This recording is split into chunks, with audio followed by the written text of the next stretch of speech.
北京冬季奥运4日举行开幕式，最后的2名火炬手中有1人来自东突厥参。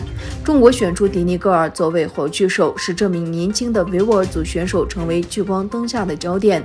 他在北京鸟巢国家体育场和21岁北欧2项运动员赵嘉文一起点燃圣火，这引起了国际媒体和美国官员的注意。他们纷纷表示，中共使用维吾尔运动员传递奥运火炬，不能分散对中共在东突厥参实施侵犯人权、种族灭绝行为的聚焦。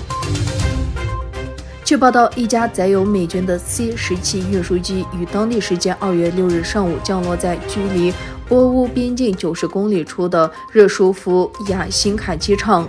美国总统拜登称，美方担忧乌克兰危机或波及东欧，因此下令向波兰等国增派美军。据悉，约1700名美军将在未来几天内部署至波兰。同时，英国国防部长宣布将向波兰派遣350名士兵。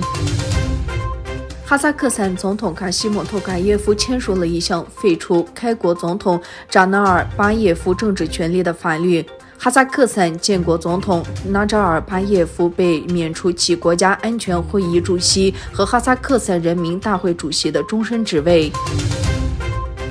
中国最新的封城决定对铝价产生了负面影响。在靠近中国与越南边境的百色市，在过去3天的病例数增加到98例，全市宣布隔离。该市拥有360万人口。决定后，铝价升值3个月来的最高水平。路透社根据其获得的一份联合国机密报告的摘录称，朝鲜在过去1年中继续发展了核计划和弹道导弹计划。对加密货币平台的网络攻击一直是平壤的重要收入来源。报道称，网络攻击，尤其是对加密资产的攻击，仍然是朝鲜的重要收入来源。随着战争乌云在乌克兰上空密布，国际外交活动近日变得异常活跃。法国总统马克龙7日访问莫斯科，8日访问吉普，努力缓解危机。德国总理7日在华盛顿与拜登举行会谈。